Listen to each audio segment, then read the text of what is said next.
Majah, what made you crash out on Dale the other day? No, I'm going at what I said concerning Bunji, Sasco, or anybody. If I'm lying, tell me I'm lying. I didn't come into this business to create segregation. I came in this business to promote unity. So when I embrace the King of Caribbean comedy, I embrace it because I am the person that is doing all of the Caribbean. I'm not taking anything away from Oliver. Oliver is the greatest. Just to respond to Yardie's conversation that he had on the fix. There's been a narrative that has been built up, and we're going to get into some conversation now. What's going on, ladies and gentlemen? This is Muscle, and this is another Two Line Music Cuts Entertainment Report podcast. And today we have not even a special guest. I'd say this is family because this is probably his 5th episode. Right. Probably a couple more that we haven't put out that we have. But this gentleman here always talks his mind whether you like it or not, but he always brings a joke to right across everybody in Caribbean. Absolutely. You know we have in the building today? We have Majah Hype in the building today. What's going on, big chap? Everything is blessed, man. I just here, relaxing. You relaxing by? Relaxing here in Toronto, you know what I mean? You the pulse cunt or what, right? Always the pulse cunt. You know? Listen, the very first thing I got at, it's not what you guys think, but this is where I want to start. Okay. Why did you start war and dead in the war? The Cologne war. Over at the dead in the war, man. Yeah, because that's the bravery that I have. Yeah. I see 10 man in a room, shoot out a gun. I'm still running at the war. And dead. Yeah, I'm in a business. Because at the end of the day, at least I go out as a soldier. Well, listen, you even had elephant running your pockets said in Brooklyn. Yeah. Man, yo, bro, you started it, and then you had to start the war, bro. Yeah, man, big up elephant, man. Cause you know how the thing got. No, on a serious jokingly level, we just was having fun. You know what I'm saying? Just having fun because I heard about the Cologne war. Of course. And I said, yo, what?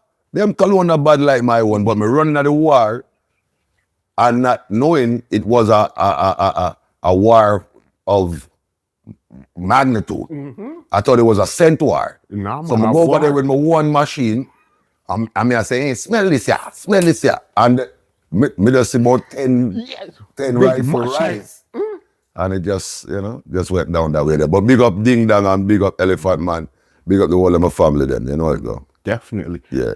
And even talking about that Caribbean Music Awards, how did it feel actually being back on that stage, hometown, to host something of such a big magnitude right now, and being back on BET? Because a lot of people don't know you were on BET before with a show, and then back on. What was it like? It was a great experience, not just for me, but for the culture.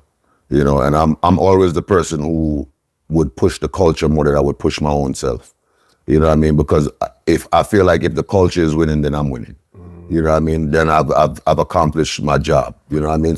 Win, we all win, everybody wins. Since I started doing comedy, I've always said Caribbean pride. I always said West Indies United. I always said One Caribbean. I always hashtag these things because it's not about me. It's about us as a unit. You know what I'm saying? And the whole diaspora as well. You know what I mean? So for me, so I'll say this: being on the King's Theater stage, I've done a Caribbean comedy show Labor Day weekend every year, and I started that, right? In King's Theater. In King's Theater. That's why. So King's Theater is home to me, really and truly. You know what I mean? Seeing the Caribbean Music Awards, go there and also embrace the fact that it's on Flatbush Avenue, it's in Brooklyn. You know, it was a good experience, and like I said, it's a family thing. You know what I mean? And then also to be back on BET, you know, it just shows that my work is speaking for itself. 100%. You know what I'm saying? So to have those relationships with networks and such, and it's not severed relationships, it's relationships where, you know, we could still revisit. Although we may not work for a couple of years together, we still can revisit it. And the door is still open. Exactly. So, you know what I mean? For me, it's a beautiful thing. You know what I mean? And I just love the experience, and I love the fact that I hosted. Of course, I feel like I could have been on the stage more as a host. Okay. But, you know, I understand it as well because having to cover a whole diaspora. You know, when you see Kevin Hart hosting the BET Awards, it's mainstream American culture, so it's not as big as a pot. But when you have Caribbean culture, you gotta acknowledge Dominica, Grenada, Trinidad, Jamaica, Guyana. You gotta everybody. So everybody needs a in piece of the action. that in that one space. So for me, it's like, you know, I understand it. Yeah. Yeah. It was a good vibe. Absolutely. I even seen you change like what, 3-4 times? Yeah. All suits, you know. Yeah, it yeah, wasn't yeah. like, okay, runners, joggers, 3-4 suits, back Yeah, to back. Well, as according to Elephant Man, image is everything. Thirst is nothing. Thirst is nothing. You understand? So you know, I mean, of course, my image, and like I said once again, for the culture, you know, we got to show out. We got to show that we have that, you know, in us. We're not just gonna put on a bandana and, you know what I'm saying, a mesh marina. No, we know how to clean up as well. Suit. You know what I mean? We know how to clean up as well. So big up to everybody who came out clean and represented for the culture as well. Yeah, no, I've seen it. You walk in the red carpet, you linked with Bunji, Negus, Imara. Yeah. You were amongst the people, plus you were on stage, plus backstage. So it looked like it was a really good vibe. Absolutely.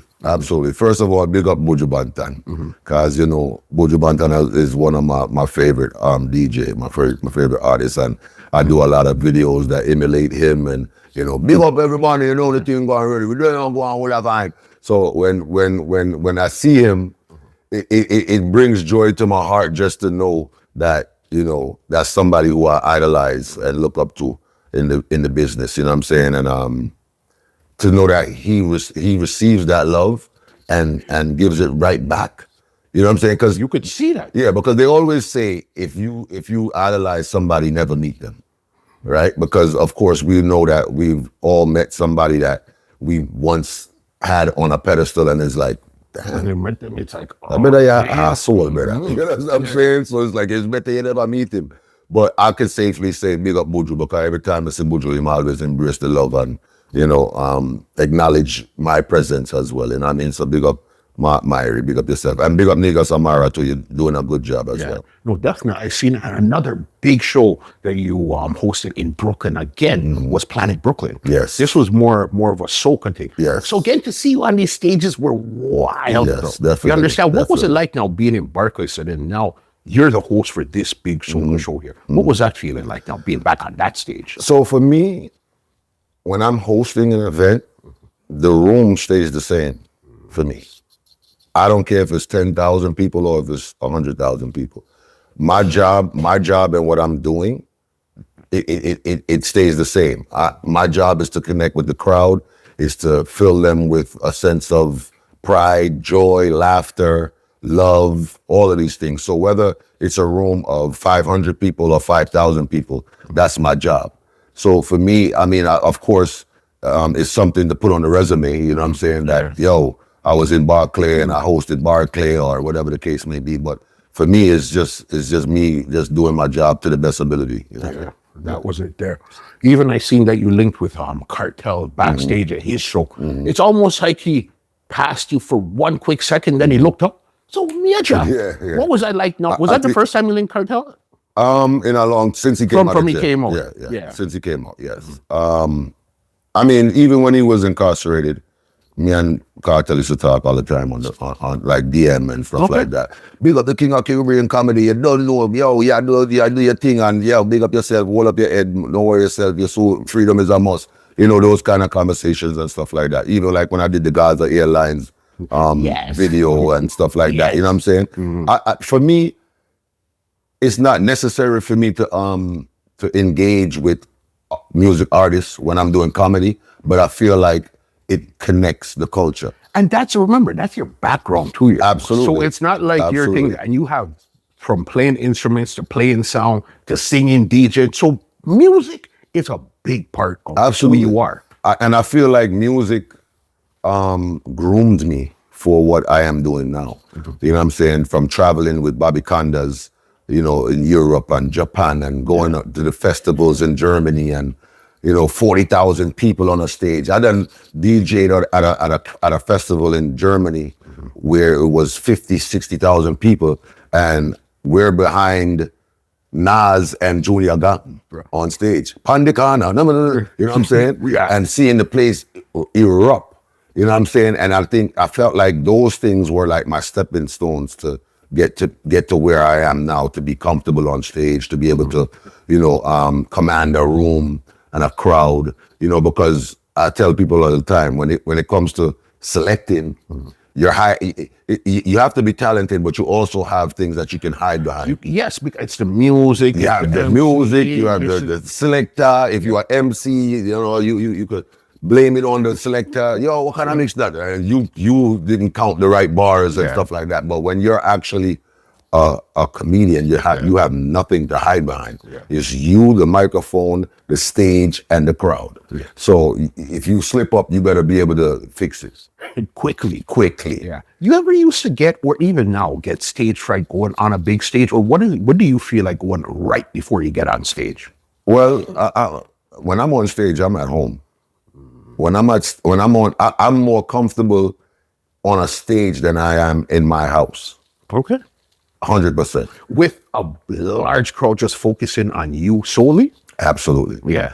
Like I said, I've been doing this since I was 8 years old. So this is what I know. I grew up in this in comfortability, so for me, being in front of a crowd is like being home. Yeah. You know what I mean? It's like the same thing. Yeah, it's like, I love it. I love to see people laugh. I love to see people having a good time, whether I'm hosting, whether I'm doing a stand-up show, whether I'm, whatever it is, you know what I mean? I love doing it. So it's very comfortable for me. It makes sense. And when you're on stage, what would you say is the most distracting thing people could do in the audience while you're trying to present your material to them? In a stand-up show, it's always the hecklers. It's always the people that want to go back and forth with you. It's always the people that's going to be making noise. All right, so let me speak about this, because I've never spoken to this before, about it before, but it's you, so I'm going to give you the first tea. All right. I did a show in the Bahamas. The show had about 2,000 people there, right? We killed it. I brought Negus with me as well. We killed it. After that, we went to St. Kitts, and then after that, we went to Antigua. When we went to the St. Kitts show, the promoter for the show said the show is sold out. He said he sold about 1,000 tickets. I'm like, okay, cool, dope. We went to the show. It was 28 people there. In his mind, he sold it. No, this man is telling us he has it on record. Yeah. He sold this amount of tickets. And no disrespect to that promoter, because he paid his bill and everything. He dealt with it very professional and everything. However, when we went there, it was 28 people there, right? And if you know anything about comedy, one of the hardest things to do is to work a small crowd. Okay. Especially that's intended to be right. A big crowd. So you got 1,000 seats with 28 people sitting there, right? Yeah. And you're like, okay, well now I gotta work. I really gotta work. So I'm there and I'm working, and big up the whole of St. Kitts. Big up everybody from St. Kitts. I'm on stage. First Negus went out because he went to open the show or whatever. And he went out and he did his thing. Then they had a local act there. He did his thing. And they also had a singer there, one of the biggest singers out of St. Kitts. Okay. He was there as well, and he was doing his thing, and it was my time. When I went out there, I started doing my thing. We having a good time, and then there's this one drunk, belligerent guy in the crowd, and he's, whatever. And I engaged with him because that's naturally what we do. You just to kind of get you on that side, like, okay, we had that moment. Now let's move forward with the show. Yeah. And he would not allow me to move forward with the show. He just was getting up. He was walking around. He was yelling. He was asking for somebody. Yo, where is this man? And he just going off and going off and going off. And he was disrupting the show. So now I started saying, like, yo, listen, let's move forward. Like, all right, enough of that. You got your shine right. token. Because in a professional comedy show, there's always security there that if you're getting too out of hand, they will escort you out. Okay. Because you have paid people here who paid to see this show and you're disrupting the show. So if you keep going, they're either going to escort you out or they're going to tell you, listen, calm down before you get escorted out. Nobody was saying anything to this man. He just was going off and going off and going off and going off and disrupting the show. And I said, you know what? I'm not going to stand up here and go back and forth with this man all night. So they was asking, yo, where's Mitzi? Where's Mitzi? That was my exit strategy. Okay, I'm gonna get Mitzi and I'll be back. And I never went back out on stage because I feel like if this is the show that you paid for and this is the show that you wanted, then y'all would get that guy out of here so that we could continue with the show. You understand? And I just said, you know what? I'm not going back out there. I'm good. You know, it's already 28 people there, and it was supposed to be 1,000 to my knowledge. 972 people didn't show up, right? Yeah. Which is probably the population of St. Kitts, you know? So I'm just like, what are we doing here? Yeah. So I said, I looked at Negus and I said, Negus, me ready, you know? Me ready for cut, you know? And Negus said, I go back out there. I said, go back out to where? Me now go back out there to go back and forth with that man there again? No, sir. Yeah. I'm good. So me just end up leave out, right? So that to me is one of the most annoying things possible. I mean, we as comedians and professionals, yes, we can have that moment with audience members and engage and, you know, have a little back and forth or whatever. They feel like they're more funny than you because them cousin tell them say them funny. So they feel like them are gonna go against you back and forth. Yeah, we can have that. All right. But when enough is enough, let's continue. Let's lock back in. Right, let's lock back in. And he just, nobody said nothing. There was police officers there, and everybody just like, and people are telling him like, yo, calm down, no man, calm down. And he just would not. And nobody was, you know, so I just, yeah. Called exited stage left. Yeah, man, that's what I think. You understand? No, and you know, another thing, listen, to me, this year, 2025, you've been having an amazing year because even in Lauderdale, you got the citation with you and Oliver. Oh, yeah, Lauderdale, yeah. All right. Yeah. What was that like now linking with Oliver? This is everybody that we watched as kids growing up. Right. And both of you guys, I think both of you guys got a citation. Yeah, well, he got the key to the city. Yeah. And I got a citation from DC. What was that like now, receiving that citation, even now with you and Oliver? I seen the interaction with you and Oliver. Was that the first time you met him in person? I've met him before, but it wasn't as intimate as it was at that setting, right? So this is the thing, right? There's been a narrative that has been built up, right? And we're gonna get into some conversation now. Oliver, to me, is the GOAT. Not even to you, to everybody. No, but I gotta say to me because this is the narrative that they're building, right? Okay. So to me, Oliver is the GOAT. And making somebody a GOAT does not mean that they accomplish more than you. Because we're living in different times. We're living in social media times right now. We have access to internet and stuff like that. When I was watching Oliver, first of all, Oliver wasn't my age group. Big man. Our parents watched Oliver. We sneak and watch Oliver. You understand? So Oliver wasn't my generation then, put it that way, right? So I grew up watching him the same way I watch Red Fox, the same way I watch Eddie Murphy, the same way I watch Richard Pryor.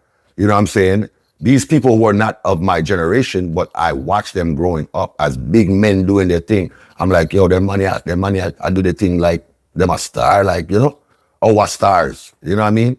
And to watch that and to actually meet him in person, because we met a week before the Lauder show. Okay. We was at a fundraiser for Jamaica ambassador and all that stuff. So we met there, right? And I don't know if you remember the post, but I had on a suit, he had on a suit, and I had went on one knee and I was like, only that was where that one. So that's where that was, right? Yes. So that was a week prior to us going to Lauderhill.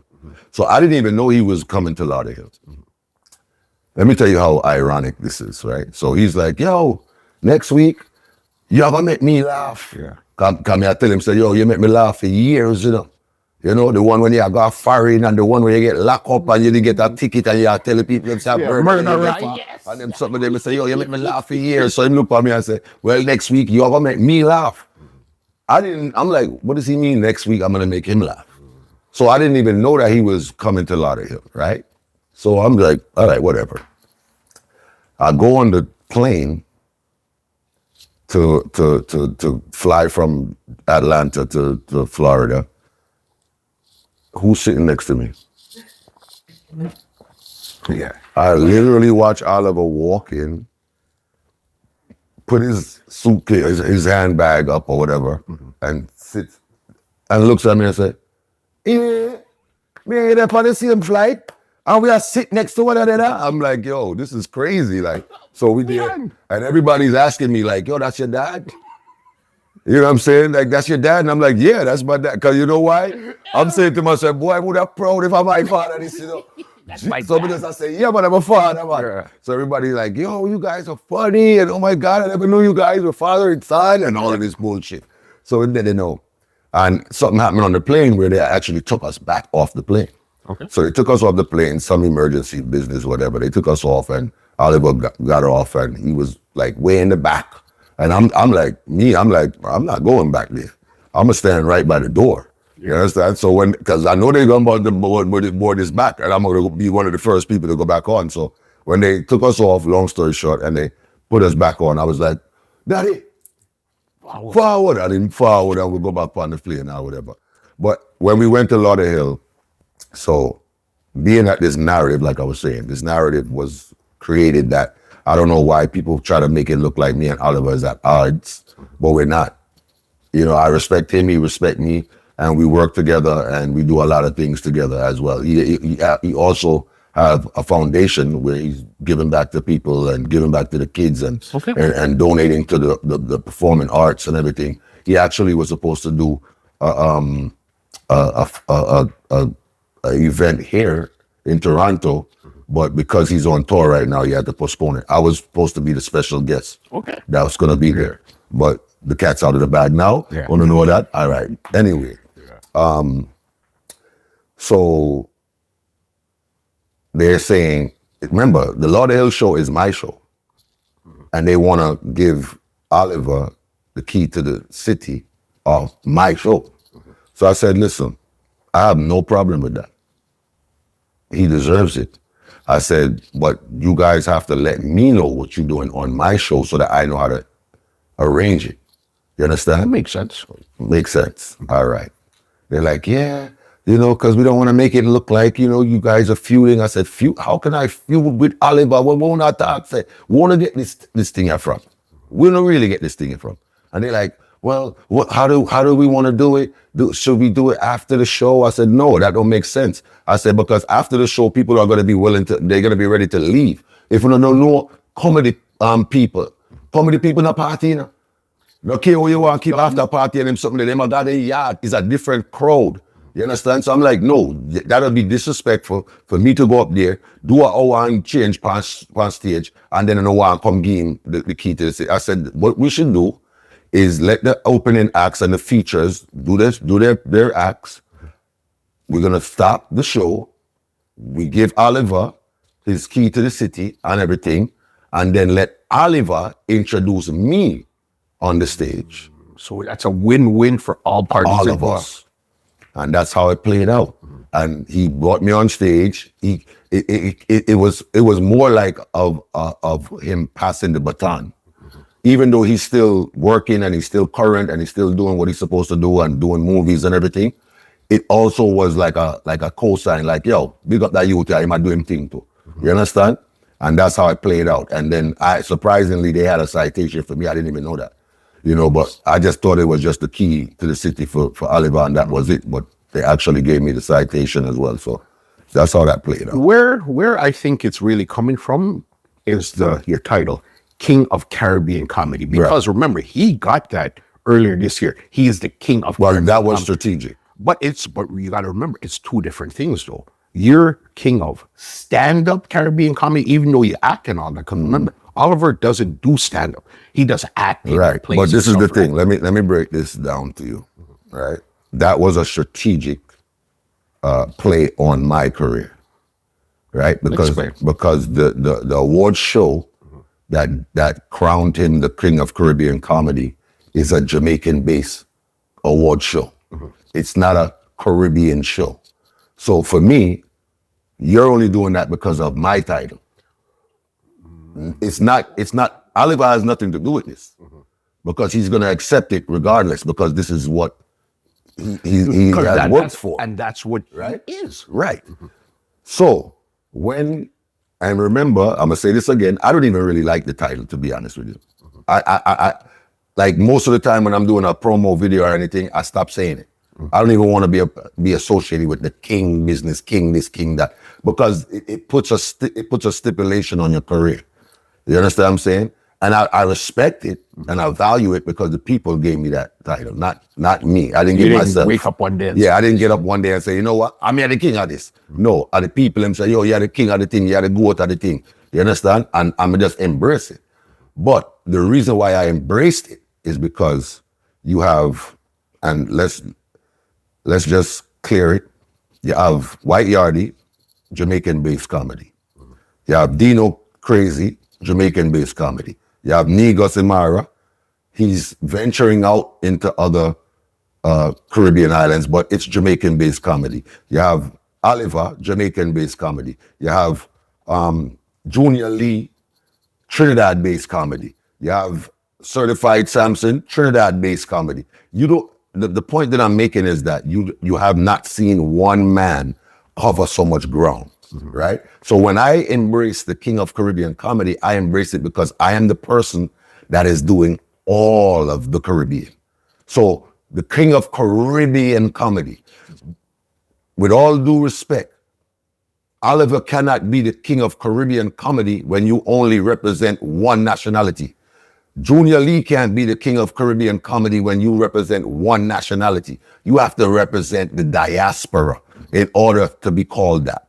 And until another person come and do what me I do and do it better than me, I respect the name. Like I said, I don't want to be associated with it anymore because I realize it's causing more separation than it's causing unity, right? Because some people feel like they know where I come from, some people know where I come from, some people don't know where I come from, some people swear to God them know where I come from, like I them birthed me.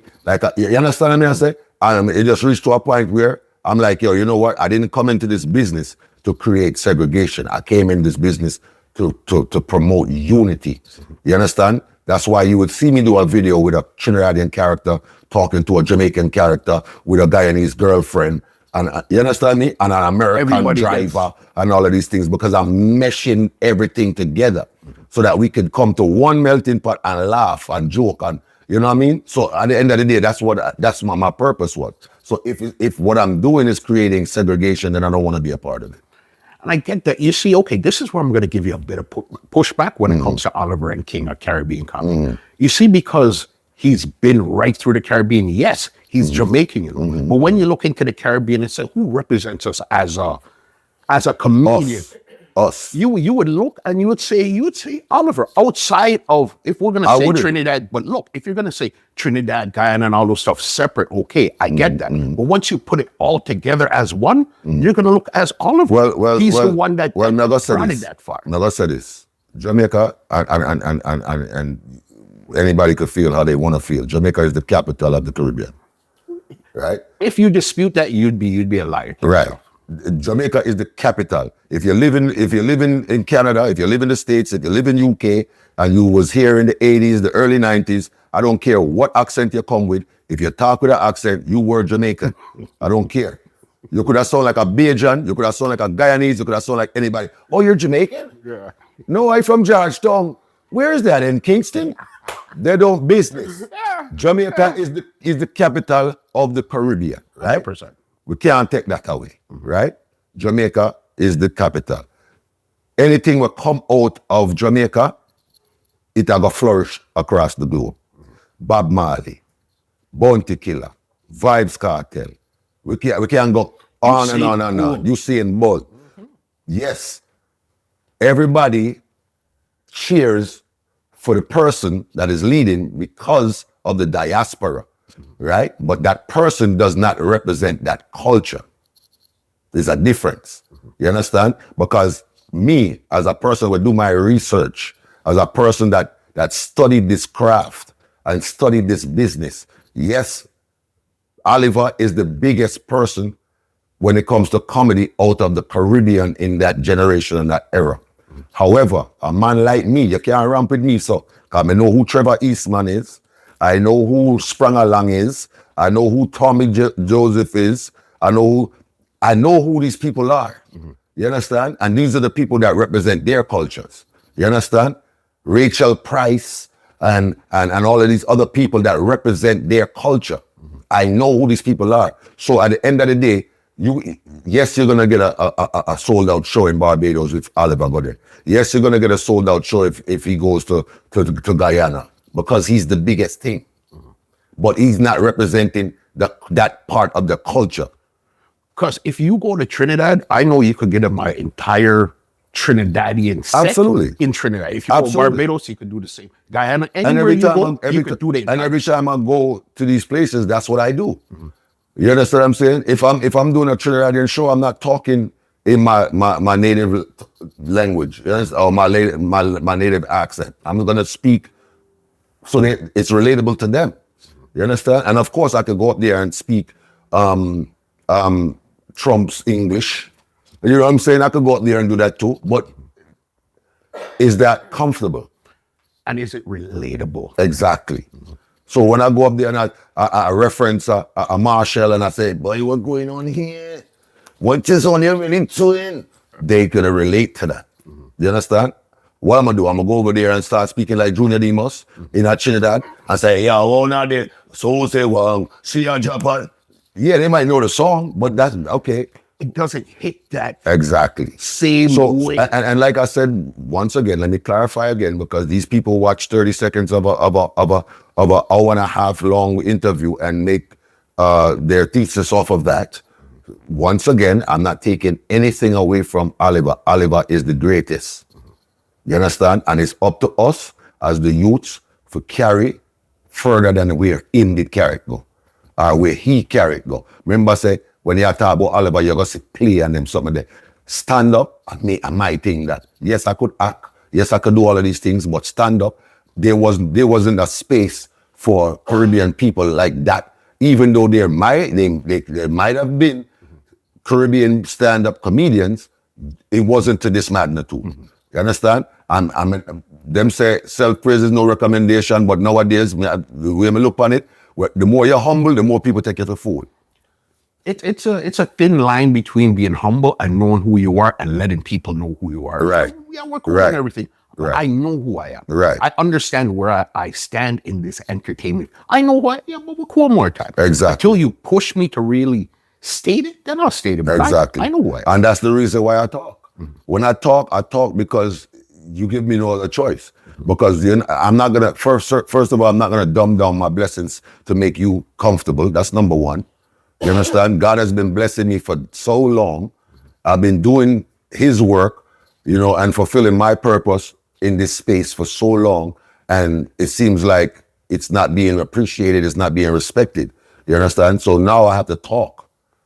You have to remember, people's memories are short, because, okay, before we get into the elephant in the room, there's some things I want to cover that's going to make sense by the time we get to that. Absolutely. When you look at even a film like Foreign Minds, things I like, all right, what you did and played so many characters in like a 2-hour movie that you written, produced, and EP'd yourself, gosh, that's a next level altogether. Absolutely. That a lot of people don't realize. And when did that movie come out? That was 2014 or something like that. That's how long ago. Yeah, 14, 15, something like that. You paid the pastor, you paid... Absolutely, the pastor, the Ross, Sister Sandrine. Yeah, definitely. You brought everybody to life, and just to see you do that, and you were linking with a lot of people. If you look, Ding Dong was in it, Bobby Condors was in it, Rigo Suave, Taurus Riley. They were all in there. So then, okay, you've been putting in the work from then. But it's again, everything is moving so fast, and a lot of times, people don't remember. So they just got to go back and check the resume. And that's the thing. We live in a time where nobody's going back. Nobody's going back. You see, like how I could sit down and talk about the history of Caribbean comedy. It's because I did the work. These people are not doing the work nowadays. They're just moving forward. So at the end of the day, if they're not member, then just not member. You understand? Unless you remind them. You have to make them know, say, yo, I mean, put in the work here. All right, the same way, them try to take away Beanie Man flowers then. See? Remember Beanie Man carried dancehall for a substantial amount of years. You know? What? You understand? And then me live to come see them and laugh and a joke after the man. Like he doesn't deserve to fight for his crown, or he doesn't deserve to speak of his work. And that's what I can't get with these people. But you got to remember, a lot of these people talking, they're talking from a cracked screen phone under, it's a iPhone 3 that they're using to say this. And you know what? Viruses spread, right? So when one idiot talk and run off his mouth, there's other people that don't have a mind of their own that it spreads. You understand? So when a man, all right, so for example, right? The way them people you're talking, me look on the comments and I see some people talk and I say, oh, Majah put on wig, or Majah put on frock. First of all, you never see me put on a frock yet. I will put on a top and play a female character, but they don't remember and I mistake that. You understand? You have characters and people. Remember you have a youth named Girly from back in the days. Yes, bro. Remember you have Shibada. You have all of these people. You have Prince Mani.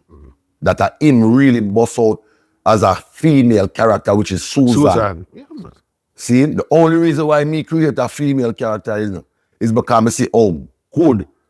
Prince Mani I go on and I say, wait, people, they must accept this?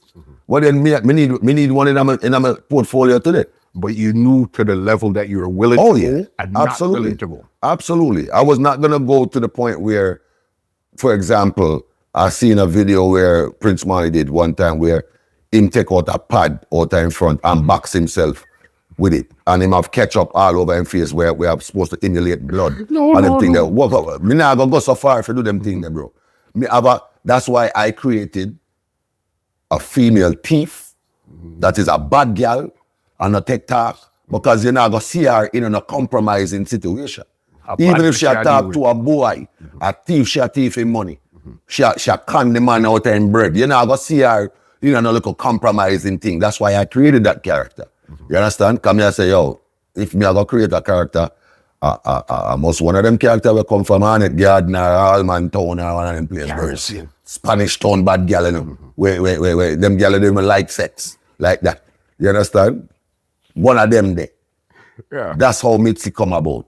You understand? So at the end of the day, I feel like, and it's also a part of the identification, right? So because I don't talk where I'm from originally, people feel like, well, him and I want to if he's not willing to talk and say where him come from. But I understand that my purpose was bigger than that.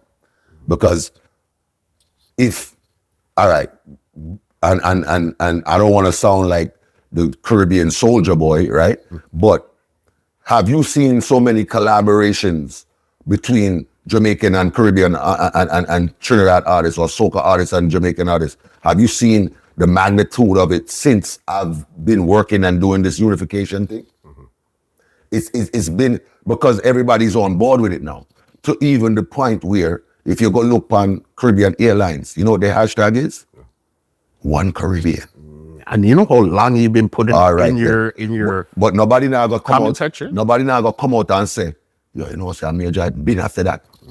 Nobody now gonna do that. Long time. All right. So that's why if I'm reminding them now, then I become the miserable one. Oh, him come again with the talk and this and that. But you can't win with the internet is undefeated. And I don't want to win. You can't beat them. Okay, so if you don't want to win, are you just stating your claim and then moving on? That's absolutely. What it is. Absolutely. That's what I've been doing ever since. Right? I've never been the person that's going to sit down and just take whatever. I've never been the person that is going to see something wrong and keep my mouth quiet. I've never been that. So why should I be that now? Because we're in a different setting or because we're in a different era? No, I'm not going to do that. You understand? Remember, the breeze blow the flag. The flag don't blow the breeze. You understand what I mean? So at the end of the day, them little people here will work them 9 to 5 or whatever, not taking nothing away from them. And this is the problem. Even the fact that every time I speak, I have to give a disclaimer, shows the lack of intelligence that people have and the common sense that people have. A lot of people just listen to respond, not Of listen course. to understand. Of course. And that, all right. So let me bring it to this now. Why you think we are still living off of our national heroes that was 50, 60, 70 years ago? Why you think? Why you think we still talk about Malcolm X, Martin Luther King, Marcus Garvey, Bob Marley? These people are not of our generation. But guess what? We still hold them on high standard. You know why? Because we're not a new hero. We're not a new leaders. You know why we're not a new leaders? Because everybody feel like a them a lead. Nobody cannot lead no more. You understand? When a man used to appoint a man and say, yo, the man here, him are the leader for right now. Make him do what he do. We don't have that in our society right now. Because everybody's a know-it-all. Because guess what? Everybody went to the SMU. What's the SMU? The social media university, where everybody have credentials from social media. That's why you have people that learn a new word like narcissist and gaslight, and they just run with the word. They even use it all out of context and everything. Because guess what? It's a buzzword. Exactly. So they have credentials for everything but the right thing. You understand me? So everybody are gonna stand up there and talk and give them opinion, or you talk. Who hurt you? Are you a therapist? Let me see your credentials. You have your master's in or something? No. No found to even blood clot graduate school. But you know what? Come tell people what about them and how them this and how them that. You understand? But so that's where the standard drop. The standard drop these days. So now a man will go to school for performing arts and have degrees in the performing arts. A man can come out of the ghetto and don't have nothing at all, no formal credentials at all, and then I'm going to put them on the same standard. Which is rubbish to me. But you see, if people used to have to pay 10 cents to comment on social media, you know, social media would be a totally different place, right? Of course. That's why I like PlayStation, Xbox and not PlayStation. PlayStation, let anybody go live. Anybody go online and talk. And you see, when you're playing on PlayStation, that's where you get all the riffraff. That's where everybody's like, yeah, you can't play football, you nigger, and stuff like that. You see on Xbox, they now got to hear that like that. Because there's credentials and you have to pay. There's a barrier to entry. Exactly. Yeah. No, Majah, I get it.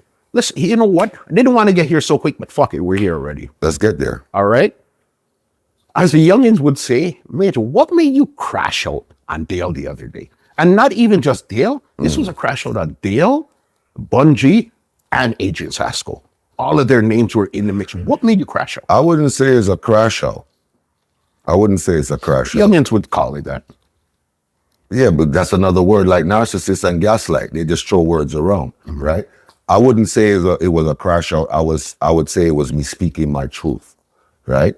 I have nothing against Agent Sasco. I have nothing against Bunji Garlin. I have nothing against anybody who I mentioned in that live, right? But facts still remain, and you cannot change facts, and you cannot hide facts, because as we all were growing up, our parents used to say, what happened in the dark must come to light. All right then, must come to light. And I'm a person that believe in that, right? So at the end of the day, what I said concerning Bunji or Sasco or anybody, if I'm lying, tell me I'm lying. Tell me I'm making up a story and I'm looking clout. If you can't do that, then I'm speaking facts, right? And like I said, I don't have anything personal against those people. I'm just speaking my truth, and this is how I felt because of the situation. You understand? People who you speak to every day, people who you consider your friend, people who you do favors for, and these things there. One little thing happen, and you turn your back. I'm not supposed to talk about it. I'm not supposed to feel that way about it. That don't make sense. You understand? It seems like you held it for a long period of time, and I don't know if there was just like the camel that broke the straw's back or something that happened made you just go. I can remember a lot of what you're saying happened years ago. Absolutely. But as you said, the straw that broke the camel's back, right? For me, all right, I've never had an issue with Dale, right? I've never felt like I ill-treated him or treated him less than or anything of such, right? we have a mutual friend that was working with him. And I guess they had conversations. And all of these things that he was saying, I never knew that's how he felt about our friendship or even us being coworkers, right? And I've heard these things for a number of years. Like, I've been to LA, I've been to UK, I've been to Canada, I've been to all these places I've been to. I've always heard somebody saying, what you on this man of? And I'm just like, why everywhere I go, this one man name comes up? They always talking about this one man. And I'm like, bro, something off is wrong. Something not right.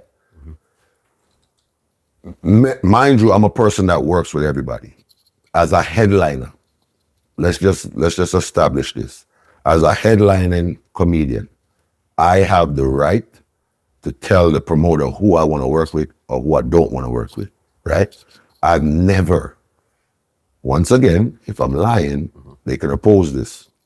I've never told a promoter not to use somebody on my show, whether we talk to them, don't talk to them, me and them a friend, me and them is not friend, whatever. I've never done that because I don't believe in taking money out of a man's mouth.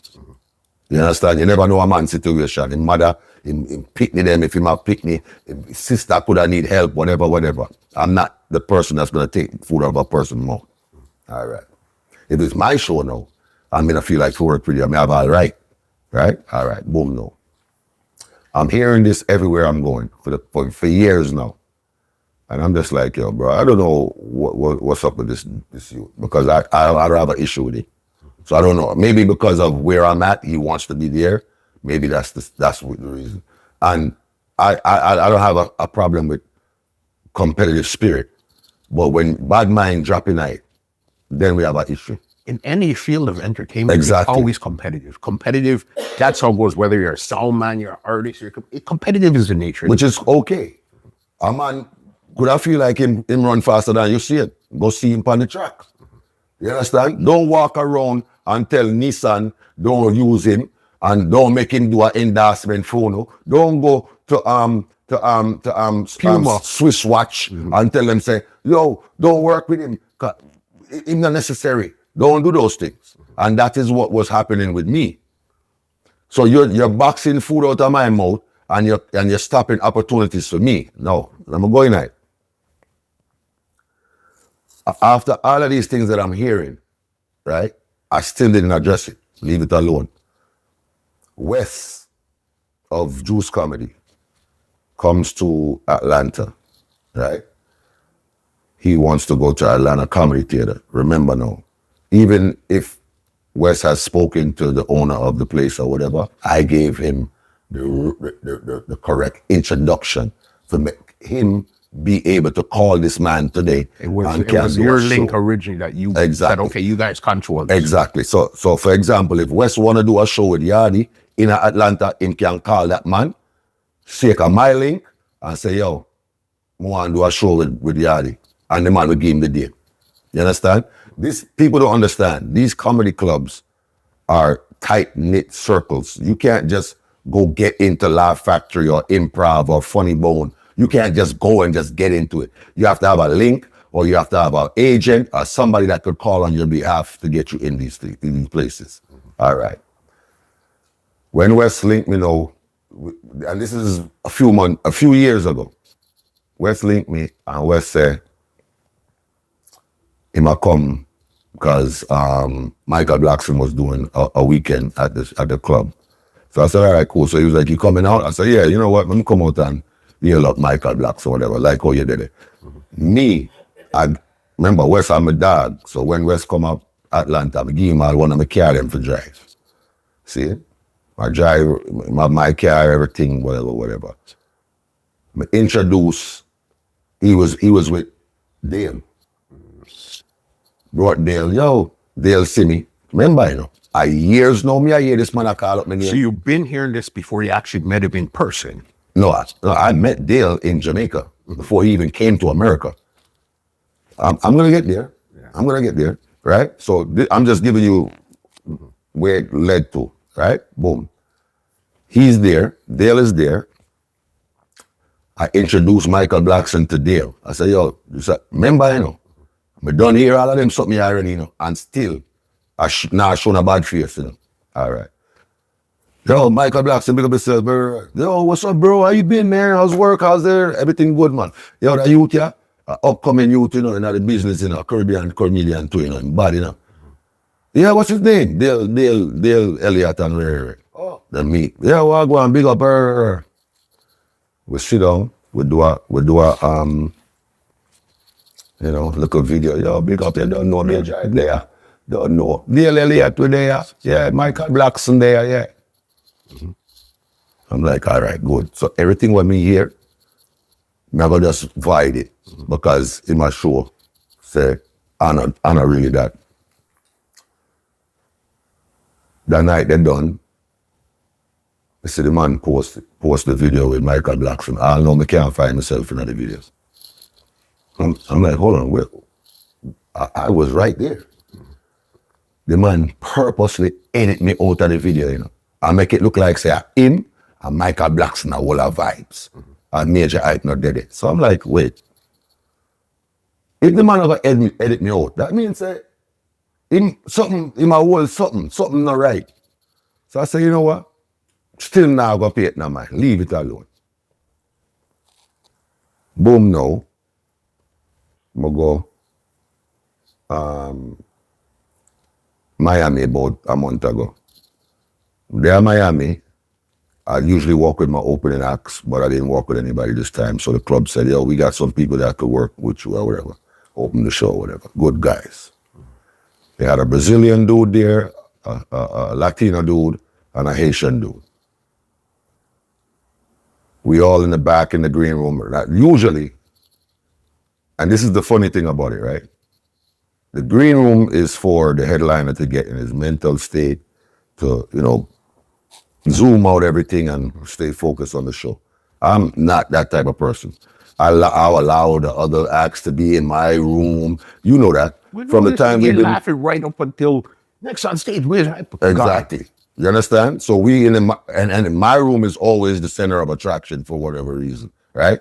Even when we used to do Elizabeth Theater and all of these places, this is just what it is. And it's cool. I'm a loving person. I like to, you know, have people around me with good energy. So I don't know. So everybody's in my green room where they're having a vibes, whatever. I did 2 shows Friday and 2 shows Saturday. The Saturday now, the Haitian dude comes. His name is, let me say his name because he was mad that I didn't say his name. Yeah. Ridiculous Comedy, okay. if you go on his page, right? The reason why when I spoke about this on the live, I didn't speak on his name is because I didn't want to put him in the mix. But it looked like he wanted to be in the mix. So therefore, all right, here you go. Right. So he comes to me and says, yo, bro, you know, it's a pleasure working with you. You know what I'm saying? If you ever need an opening act or whatever, I'll travel. I'll go places, you know, whatever. You know, it's cool. So I'm like, all right, cool, no problem. He was like, yeah, because I even work with like, you know, Dale and people like that. I said, oh, okay, cool, that's what's up. Me stop right there, so, you know, because I remember I said, years, this I go on, and me not say nothing. The man now says, boy, that guy don't got nothing good to say about you, bro. I said, what? So he was like, yeah, bro, he ain't got nothing good to say about you. But, you know, I deal with people accordingly. You know, you ain't never showed me no bad face, so I'm okay with you. And he ain't never showed me no bad face either, so I'm okay with him. But I don't know why he, you know. And I looked at the youth and I said, you know what I'm saying, man, the youth, they're not a problem still. Let him good, man. So you're still trying to keep it above board? Yeah, you understand? Because regardless of the fact, you know, we are the Caribbean people, you know. So at the end of the day, if we ever show this to the outside people and the mainstream people and whatever, then them are going to look on we are we. So I'm like, yeah, you know, say me and him good still. I don't know why I'm going to say that to you or whatever.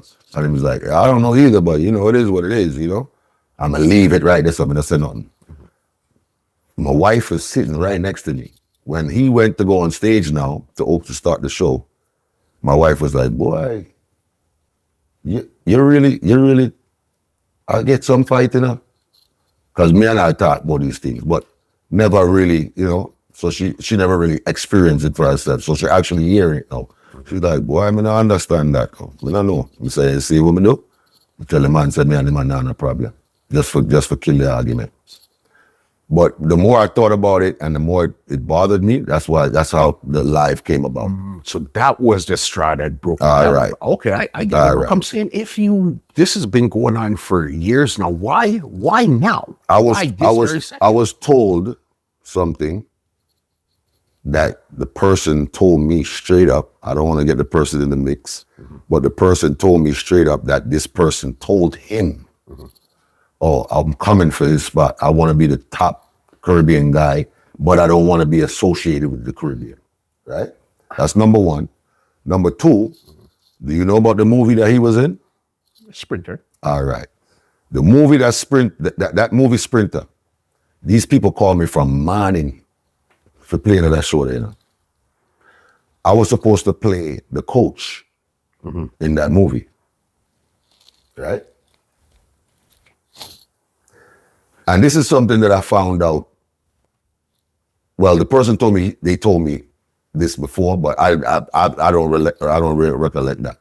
I, for the first time in my mind, heard this 2 weeks ago, right?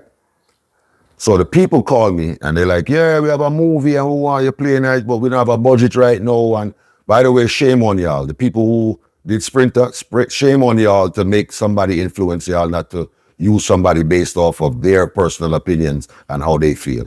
Anyway, they call me, they're like, yo, they want me to play in the movie, They don't have a budget, but when they get the budget, they're gonna, they're gonna link back up with me and this and that, whatever. All right.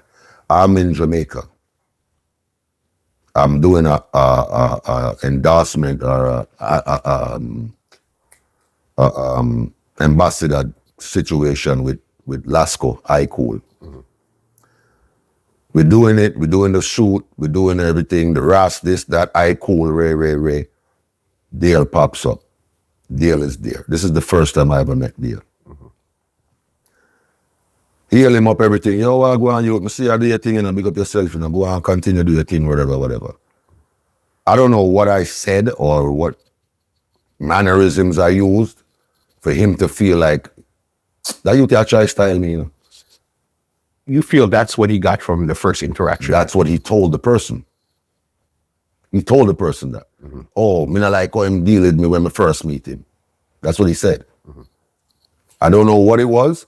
However, he always had the option to say, yo, you know me want to talk to you about something.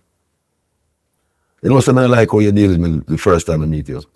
You always had the option to do that, but you didn't do that. As a man. What you decided to do was go slander my name at every comedy club, promote that, this, that, everybody. You understand? So why now me for hold it and don't say nothing and don't look miserable because them are going to say you're miserable because you talk about it. No. The same way he could have talked to me is the same way I could have talked to him. But him first could have talked to me because you have the issue. Me not have an issue with you. You understand me? All right. Boom, no. The man who do Sprinter now must have called me and or email me or whatever. And as I said, if I'm not talking facts, so you can always oppose this because I have receipts and I could always pull it up. All right. The man said to me, say, yo, might have a deal with Will Smith's company. They want to pick up the movie. So if it goes through, we're going to get back to you and let you know, Never hear back from the people. All of a sudden, no, Mr. Sprinter, step on Netflix, daily night. This person tells me straight up, Dale said when they came to him about the movie, they told him that you were going to play the coach and he told them no, he doesn't want to work with Majah. Don't put Majah in the movie. But remember, Sprinter came out years ago, bro. That's what I'm telling you. I don't think, to tell you the truth, when Sprinter came out, I don't think Dale was even doing stand-up at that time. No, he was not. Yeah. But the Cool situation was prior to Sprinter. That's the first time I ever met him. So Sprinter wasn't even thought about when the Cool situation went down. According to whatever he feels like happened at the Cool situation, I don't know nothing about that because as far as I'm concerned, yeah, you we are doing your thing and you come up in the business. Remember, you never relevant like that for say. You understand what I mean? All right, boom. No, another incident. No, me I do. All right, and remember, the relationships that he's getting with these venues, he's getting them through our mutual friend because me I show him everything. All right. Miramar Cultural Theater. I do a show there every year. This year is probably the only year I haven't done a show there, right? Because I did Lauder Hill. He has a show that he's doing there, right? Which, this is the show where he put the opening act that was in Miami the other day on that show. So I guess that's where they had their conversation at. All right.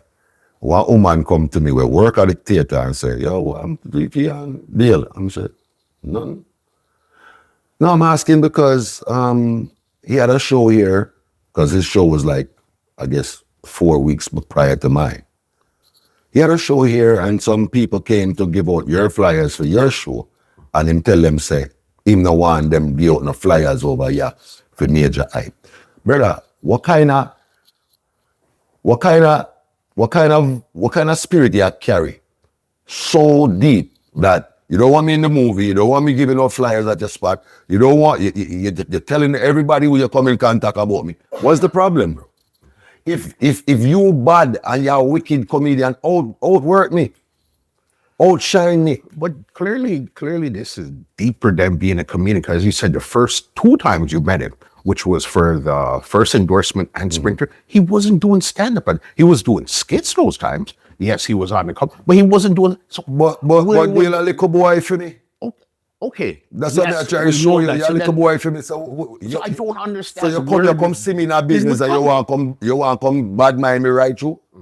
But that don't make sense to me. Okay. What would it take for you and Dale to actually get on a phone, face to face, or something to really figure out what's going on? Or do you even care that much?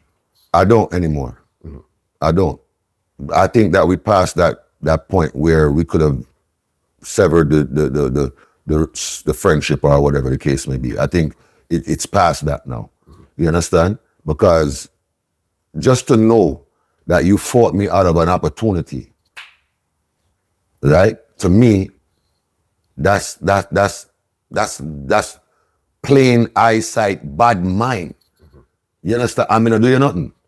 So if you're gonna go to that extreme to fight me out of a movie, then what else you gonna do, brother? There's nothing you're not gonna do. So are you, even though you're past it, are you willing to have a conversation to understand what the reason is? No, I mean, I need to have no conversations. Yeah. But all right, that coming like a man, hypothetically speaking, a man beat up your cousin, right? Brother, after you beat up my cousin, I don't want to know why you beat him up. I don't want to know why.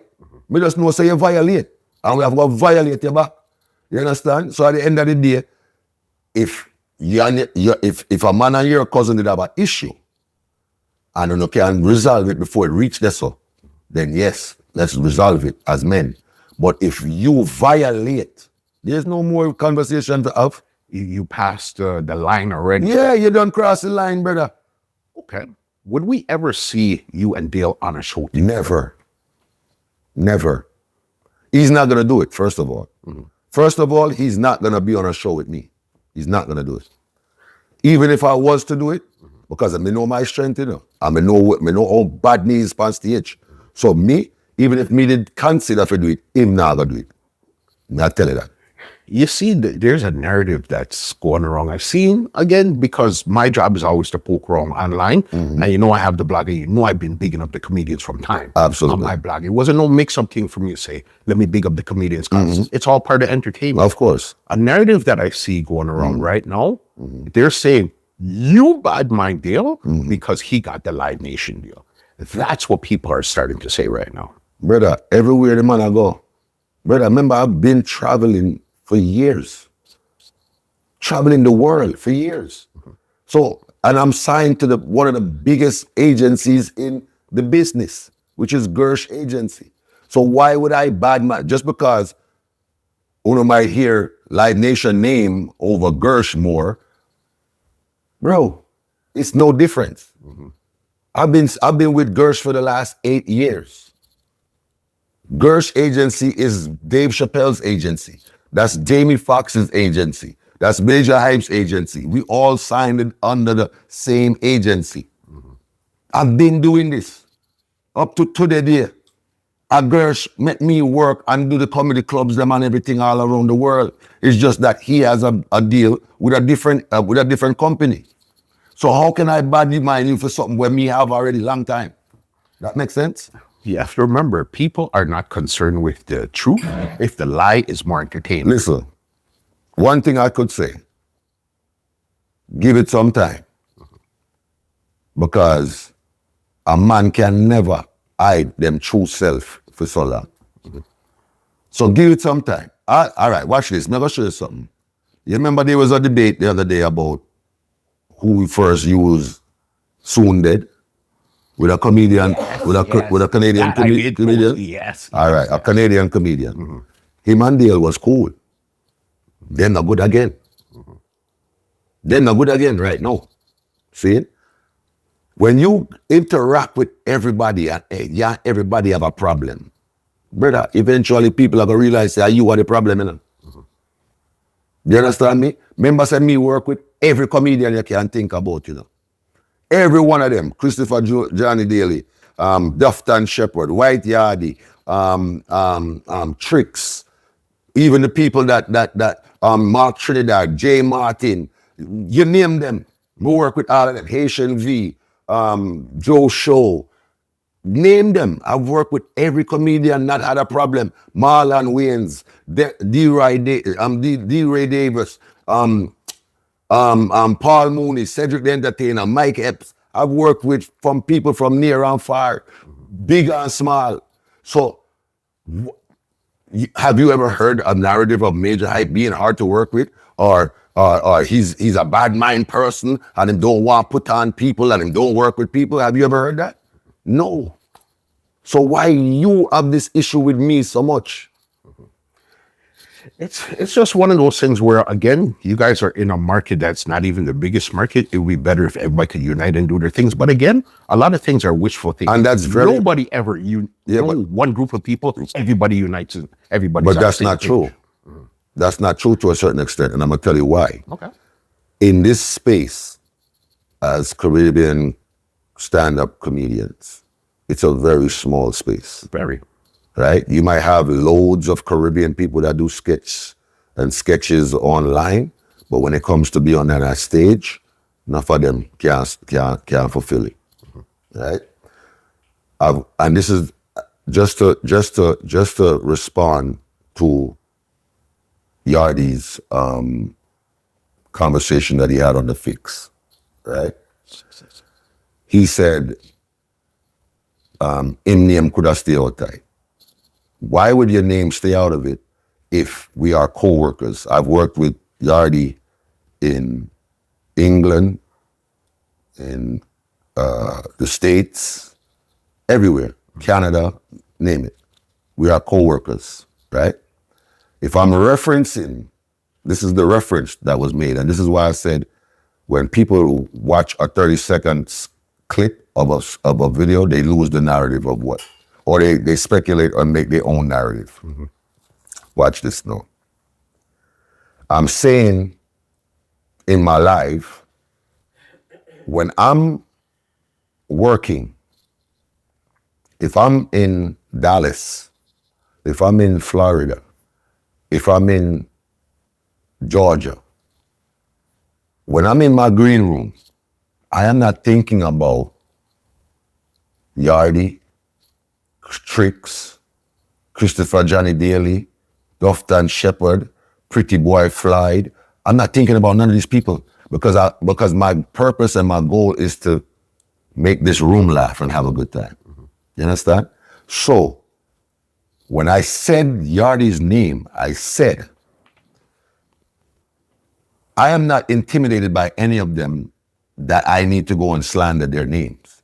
I'm not intimidated by them because I know when I go on stage what I'm capable of doing. So yes, I'm gonna mention your name. I'm giving you your credit actually. But you see, a lot of people from they heard, I'm not intimidated, that part there, it almost seemed like it was a thinly veiled threat. Even though you said that part and then you said, I'm not intimidated because of whatever the case is, those little words right there is what people put in their mind, and they didn't hear anything after that. And then right there, they figure, oh, it's almost like you're challenging them. Say, yo, I'm the King Kong. I'm not afraid of you. And even if you said that, a lot of people don't interpret it that way. It's almost like you're boasting on them. Who thought that if you don't have the ability to broaden your train of thought, if you think negatively, then you're gonna get a negative narrative, right? So whose fault is that?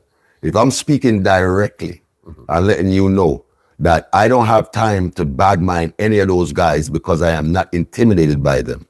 You only badmind somebody when you're intimidated about from what they do. You understand? Bro, I just did a show a couple months ago, maybe 6 months ago in the Virgin Islands, right? When they called me to do the Virgin Islands, they said, oh, we have Tricks, we have this one, we have that one, you okay with that? If I was intimidated by Tricks, I could have said, yo, bro, me not work with Tricks enough. So that's what I'm saying when I'm saying I'm not intimidated by any of them. You understand? These are my coworkers. If I'm not in England, guess what? Yardie is over there representing. If I'm not in Canada, Tricks is over here representing. So at the end of the day, we all work together. So I don't have to, bro. All right, I just filmed a movie the other day named Homage, right?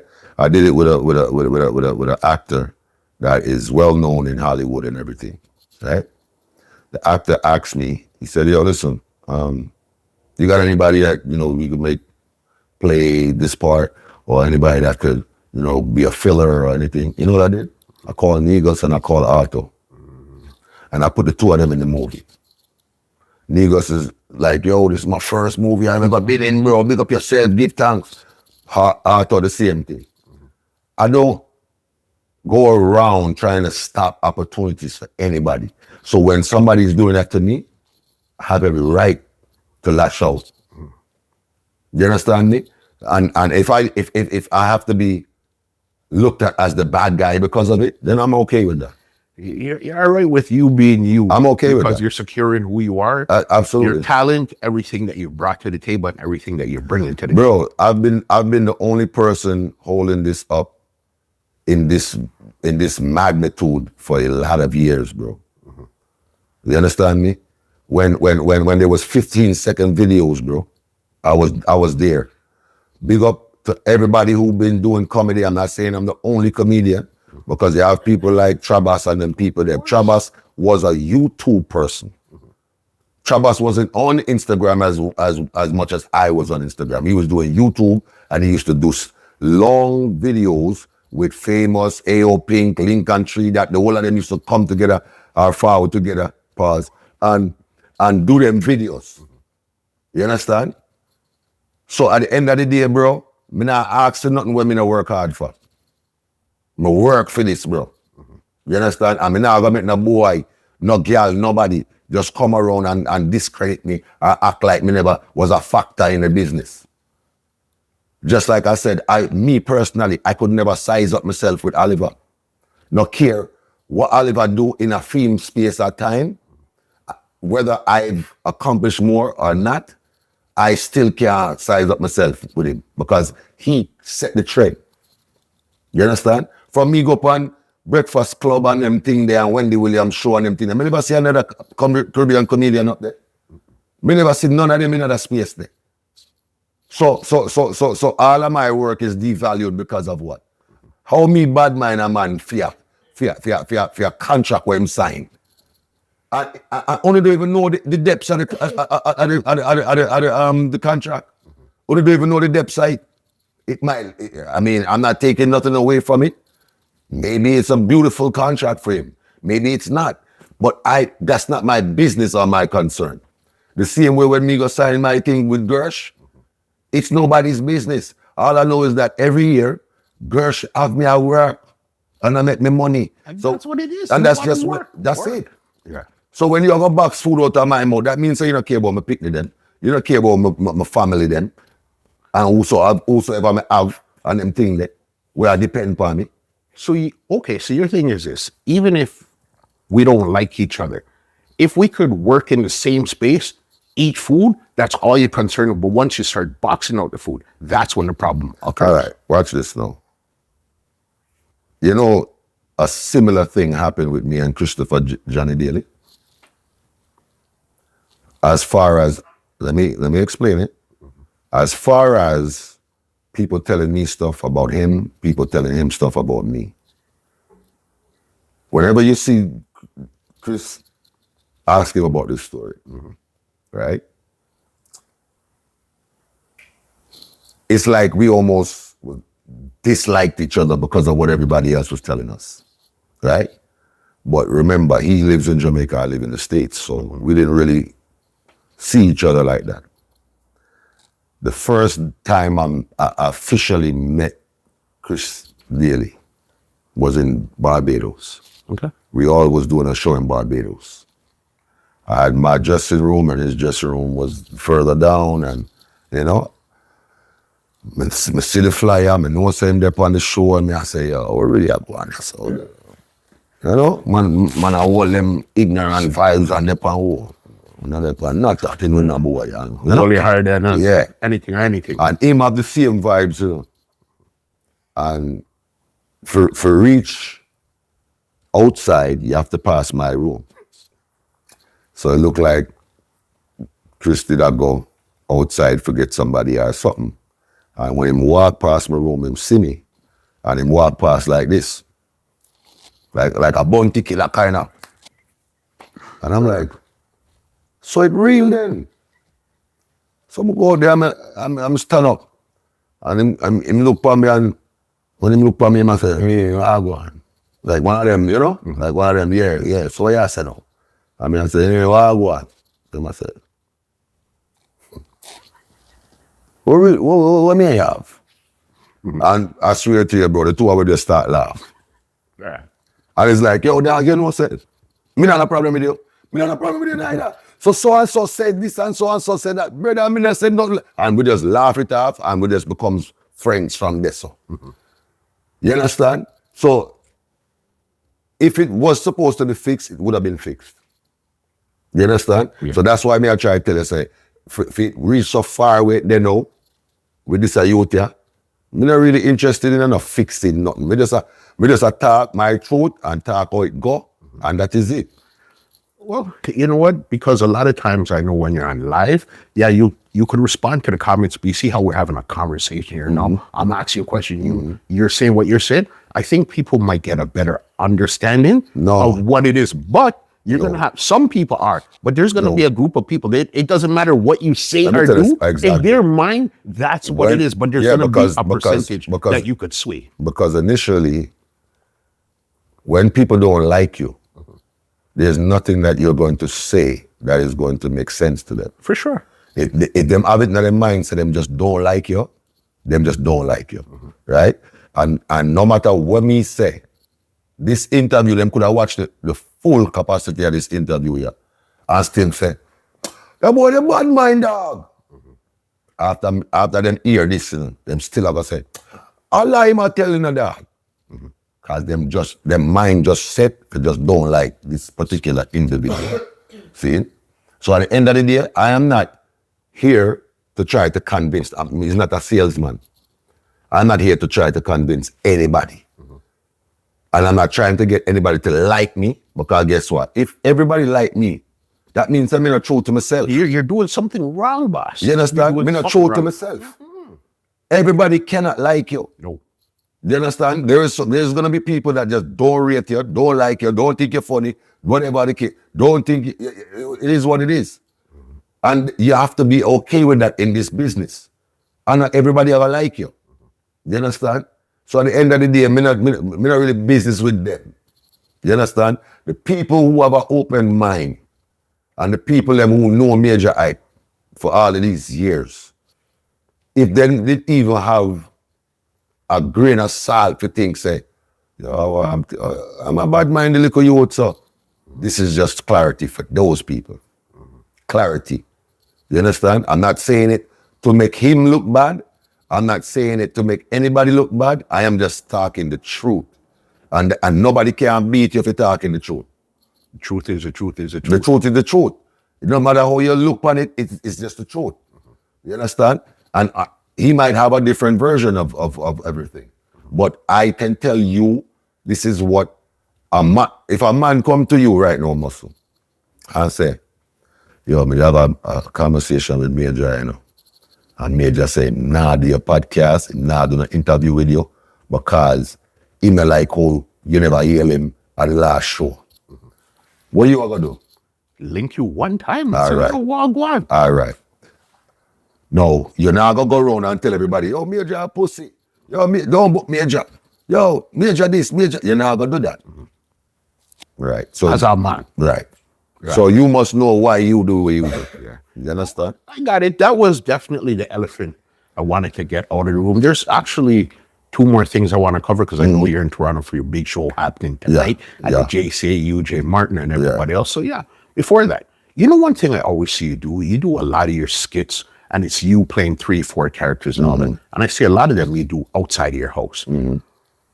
Have your neighbors ever approached you and actually like, yo, what the hell are you doing? What are you doing, bro? You know what? My neighbors know what I do already. Yeah. You know, because I live in one of those neighborhoods where, well, not neighborhood, community. Yeah. I live in one of those areas where you're not gonna just live there and they don't know what you do. You know what I mean? I remember the first time I moved in that area and one of my neighbors came over to me and was like, yo, and them time there, I never had that was my first boat and I never had a place to put the boat. So I had my boat on the side of my house. I had my Bentley, I had a Benz truck, I had a CLS Benz, I had my old school car, and the man is just looking at me and was like, boy, you soon buy one helicopter? You're rich. What else is left to buy? You have 3 horse. Remember me have horse and them thing they're doing. So the man like, yo, what really I go on? So the man forward over and asked me what me do for a living. So it's like him, I say, yo, what's going on, man? Who are you? Yeah, you know, you athlete or something? Cause you know them always feel like, say, when you have money, first thing is either you're a rapper or you're athlete. So I'm like, nah. He's like, what you do, man? You a rapper or something? I said, nah. So he said, what you do? I said, I sell a little coke here and there. That's what you really said to me. And the man looked at me like, what? I was like, yeah, I got Molly's, I'm in the drug field, He was like illegal drugs? And I said, yeah, coke, anything. I said, anybody need a little coke, mushroom, anything, I got all of that. And he was just like, you gotta be joking. Yeah. And I just laughed it off. I was like, nah, man, I'm a comedian, bro. And he was like, for real? And I was like, yeah, I'm a comedian. So, that kind of spread quick in my area that, that's what he does for a living. So when they see me outside, they like, the last Guyanese video I did where the guy was telling the other guy that he was about getting Rondell getting bought. Yes. I was actually, I'm if you look, I'm by my mailbox, and that's on the front of the house, and I'm sitting outside about to set up to do this video, and my neighbor passes and starts talking to me. So he used to be talking, having a little conversation. He's telling me about stuff, and then he was like, all right, go back to work, man. I'll be watching that later on. You know what I mean? And because everybody knows what I do. When I get the crazy looks is when I leave my house. Even like the one that you put out yesterday, a couple of days ago with the bomb that was in front. Oh my gosh! I'm sitting by the garbage. People, and people don't realize this, but I actually do everything. I film it. I have a tripod. I play the characters, I edit it, I put the sound effects in it, I do all of these things myself. So what would normally take me maybe an hour to do, it really takes me, being that I'm wearing all those hats, it takes me 3-4 hours to do that video, right? So I'm sitting by the garbage by Home Depot, and the county that I live in is a very strict county, right? So people is calling the cops. Oh, I see this guy, he's walking around the parking lot, he has a tripod, I don't know what's going on.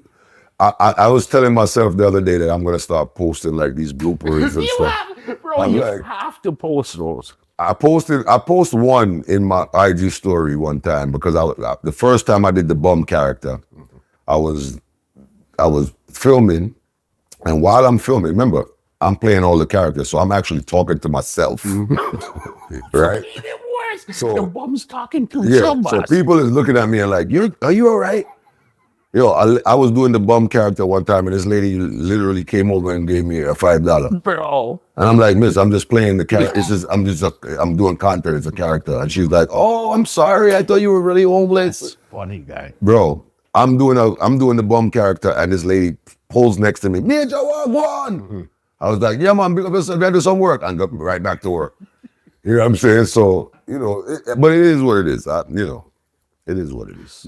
I've always wondered, like, if what people think when they actually see, because remember, we're seeing the end, okay, you're putting it all together, three people. Yeah. Even now, I see you started to put like 2 characters in the same frame. Absolutely. And all of these stuff here. So it's like people seeing it and not seeing the end product.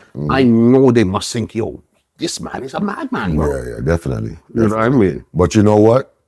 The madman has created a space where everybody else could be madmen and madwoman. Because remember, prior to Majah Hype, nobody was talking to themselves in videos.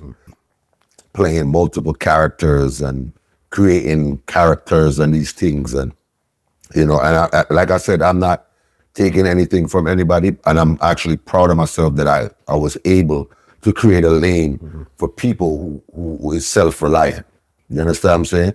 People who can depend on themselves to do things, you know what I'm saying? Because people don't understand. Like I really don't have a team. I have people that handle like contracts and stuff like that for me. But production team, yeah, film and editing. I did a video with Desi Banks, right, where he was playing a tow truck operator, and he tried to tow my car, and I jumped out the car and all that stuff. When I actually went to do that sketch with him, and seeing how much people he have that support him, and people filming. No, I'm good, thank you. People who's filming and people who's calling action and come around here. And when they're still using a phone, but it's a team of people. The support to system, right? And I was just like, wow, I would die for that. Yeah. Last one I got for you here, Majah. I've been seeing this from about 2021.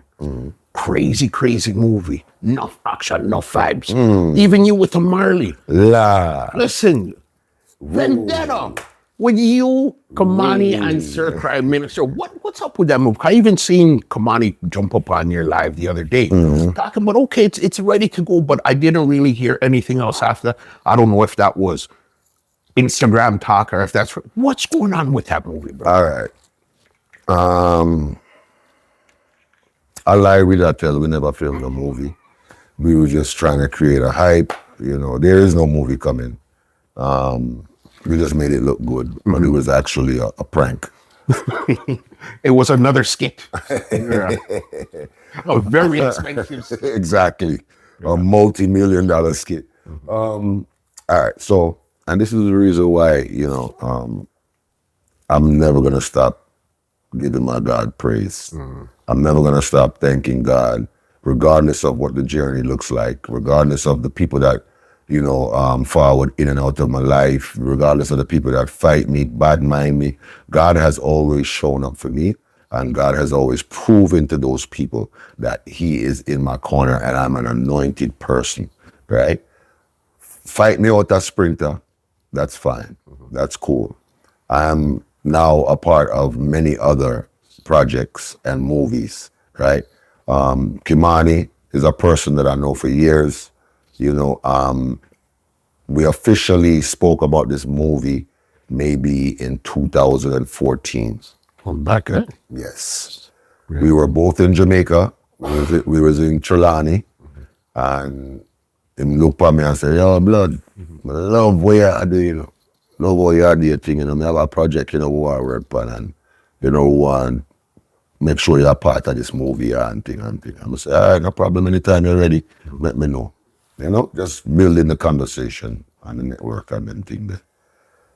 And it took from 2014 to actually filming it in 2020, 21, right? That's 6 years, bro. Right. So the release of the movie might take another 6 years. Who knows? Because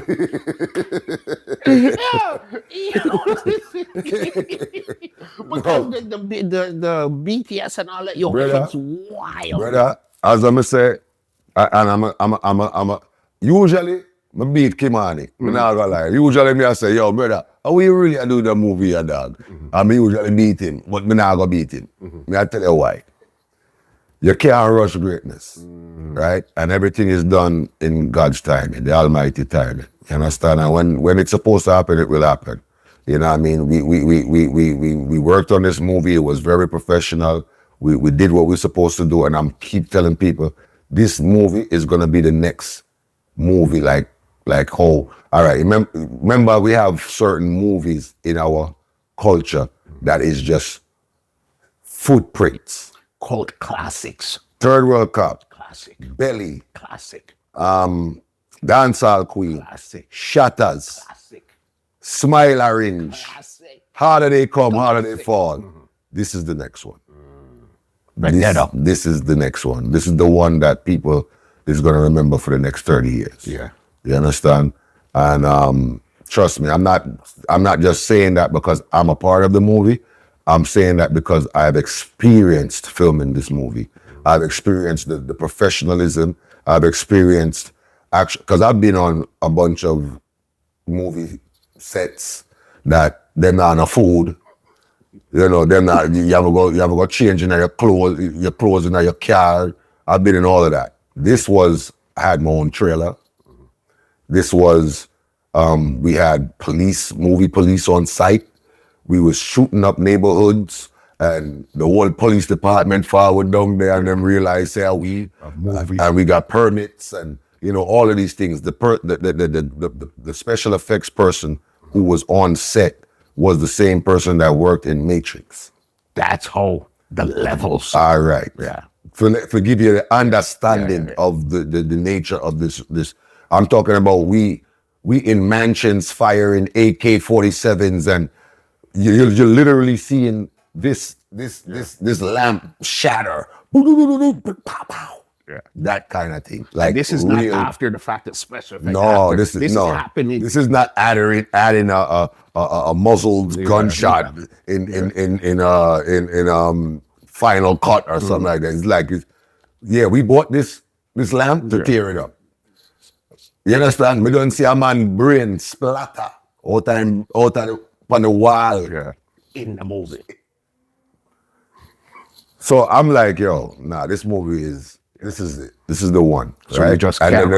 And then aside from all of that, it's also the storyline. The storyline is, trust me, it's just something that's worth waiting for, right?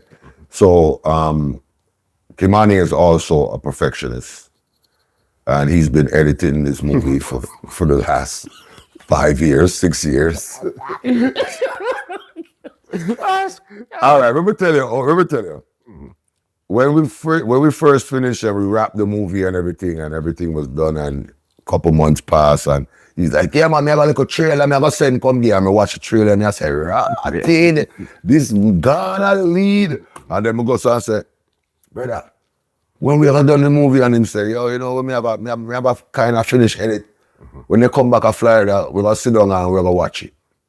And it never happened. I never got to sit down and watch it, right? So now, The movie is completely done. He's not editing, nothing, no color, nothing. He's done. The movie put on. Yeah. Right now, only thing he's doing right now is looking for a home for the movie. We have certain options that people want to pick up the movie, but just looking for the right situation. But it's done. Done. So funny enough, even when I did the shows in Miami, where I was telling you the guy was telling me all this everything, Ky-Mani them came out. Ky-Mani was there, Safari was there, everybody rolled out and we all had a good time, right? So, you know, in between shows, Ky-Mani would come to the green room or whatever, and we did our reason, and he might say, yo, tomorrow link me. We'll go sit down and watch a movie. You know what's so crazy? The anticipation of watching the movie so much, I was like, you know, so I don't want to see the movie, dog. And he looked at me and was like, what do you mean you don't want to see it? I said, bro, I don't want to watch it. Let it come on. He like, why? I said, bro, I waited so long to watch this movie that right now, I'd rather sit down and watch it with the audience. Because I want to be able to see the reaction of the audience. Yeah. You understand? And he's like, yeah, man, we're going to do a premiere and everything, brother. All right, and that's something I'm going to watch it. So when I'm watching it with everybody else, it'll be my first time watching it as well. Besides acting, you're getting to see the film. Absolutely. So now I'm actually seeing the responses from the audience and everything. Yeah. You know what I mean? I think in your line of work, the audience response is everything. Oh, yeah. Everything. Oh, yeah, absolutely. You understand? I mean, this. All right. So there's so many movies that I've been in that I've never seen. So I don't know if you're familiar with SAG, right? Yeah. That's Something Actors Guild. Yeah, it's the union for actors, right? I've been a SAG member for years, right? When they call the agency and say, yeah, we want Majah Hype to play this part in this movie, if I think it's beneficial to me and I go on that set and do what I'm paid to do, I'm good. You know what I'm saying? That. So even with this movie Homage, this movie that I just done and stuff, I've seen the trailer. Mm-hmm. I've done a movie called Farewell Amore that won an award in the Sundance film thing. It was I funny enough, the way I watched that movie, Farewell Amore, was I was on a flight and it was on Delta's thing. And I'm scrolling through to see what movie I want to watch, and I see Farewell Amore, and I'm like, oh, wait. And I hit it, and I'm like, oh, this is the movie I was in. And that's how I got to watch that movie. So for me, you know, I'm just putting in the work, bro, and, you know, I'm just trying to make myself proud, my family proud, and my culture and my peers proud. You know what I'm saying? Any opportunity that I have that I can embrace somebody else's talent, I'll gladly do it. I don't have a bad mind bone in my body. You understand what I'm saying? I'm happy for everybody because guess what? At the end of the day, what is Dale's nobody can take away. What is Majah Hype's them take away, but me gain more. Listen, big up why you here in Toronto before I get you out of here, Major. Listen. Big up on yourself. I know the thing already. Tonight, which I think you guys might be watching this tomorrow, but tonight is my show at the Canadian Jamaican Center. It seems like a senior citizen show, but it's gonna be a nice show. You know, it's for the old man, them named Delroy and Clifton and, you know, Everton and Egbert and, you know, them man there got the day. You understand me? I said, big up. No, but I embrace my audience, no matter what the age group is. I embrace my audience. I love it. I appreciate the people who are coming out tonight. We're going to have a good time. We're going to enjoy it. Mark Trinidad, Jay Martin, the little young selector youth there. Yes, from England. From England. Yes. Him over there, play the music and them thing there too. You know, big up the little youth there as well. And everybody that made it possible, you know, for us to be here. And of course, big up God above all things because, you know, like I said, man, nobody can stop what is for you. So regardless if them fight me out of one, it unfold in a tree. Seven. You understand? So you know what them say already, 7 times 4. You understand me? I said so. For me, I'm just grateful to be on this journey that God could use me. and change lives and make people feel different about themselves and proud about themselves and all of those things, and actually learn something through my content, not just to get a laugh and move forward in our life, but to also be able to learn something. You know what I'm saying? There's always something. Yeah, there's always a message there. Like, for example, the last video that I put out with the bum. The bum wanted help. The bum wanted help, but there was a guy who had a dead battery that wanted help too. And he was like, yo, I have cables. No, he asked the guy if he had cables, and he's like, nah, I don't have no cables. And the guy only needed a boost. You understand? And then the bum come and look in his car back, and it's like, him have cable around them, and I lie him I tell. Yeah. So it just shows like, yo, we need to start helping each other more. We need to be there for each other more. Because if we're not there for each other, then who's gonna be there for us? You know what I'm saying? So the little shaky warrior them with a bad mind and want to stop people food and them thing, that we not acknowledge them. That me I tell you. We acknowledge the people them who want to uplift the thing and put us on a bigger pedestal and a bigger standard and a bigger platform. Keep you understand? To a level. Yeah, so them are got what Bob Marley said? Them are got tired with silver face. But they can't get way out of the race. Yes, I know that. Not time. Tool line media. You see that. Leave some, where can they find you on social media? If them don't nobody know them now, I gonna know. You trust me, even if it's one person, it's one person. I know this. You know how many people like repost my stuff and tag me and all of that, and when you look at their page, they're not following you. They will, follow is like gold nowadays. Bro. A like is like telling somebody you're social. They don't want to give it at all. A like, a follow. There's this one girl she linked me and she was like, yo, I'm such a big fan. I hope one day I could meet you and maybe we can do some content together. I'm gonna look on her page, she not follow me. Not my follow, girl, boss. What me I do content with you for? You're not even follow me, you're not even support me.